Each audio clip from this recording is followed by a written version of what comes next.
You grew up humming it, a little rhyme about a goose, upstairs and downstairs. But what if those playful words were never about a goose at all? What if a nursery rhyme had a secret, a code taught to children during a time of fear and betrayal? Tonight, we peel back the rhyme to reveal a darker heartbeat beneath the melody. The decades after the Reformation were years of suspicion. Homes had secret rooms. Priests carried danger with them like a visible mark. Language and song often hid meaning. The familiar lines of a child's rhyme can be read as something else, a phonetic map of danger, a set of instructions for who to watch and what to do. Following the establishment of a national church, authorities viewed secret Catholic worship not just as spiritual dissent but political threat. Networks of informants, rewards, and harsh penalties emerged. Houses of sympathetic gentry were routinely searched. To understand the rhyme, we must first understand the environment in which it circulated. Goosey Goosey Gander, whither shall I wander? Upstairs and downstairs and in my lady's chamber. Those sounds, wandering, chambers, upstairs, can be read as more than playful imagery. In covert networks, wandering described clergy moving between safe houses.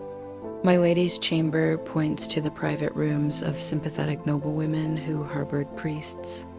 There I met an old man who wouldn't say his prayers. I took him by his left leg and threw him down the stairs. At face value, childish cruelty. Reread it as a euphemism for capture and what happened to capture clergy. A line widely circulated in oral retellings that can be traced to an era of priest hunters. Priest holes, purpose-built concealment spaces, became an architectural response to persecution.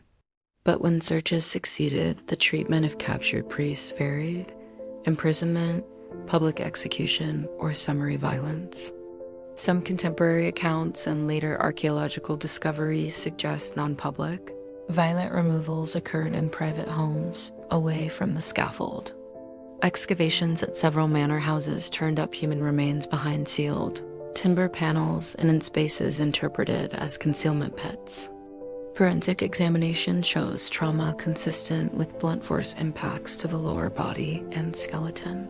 Injuries, some researchers suggest, are the product of repeated falls or forced removals down stone staircases.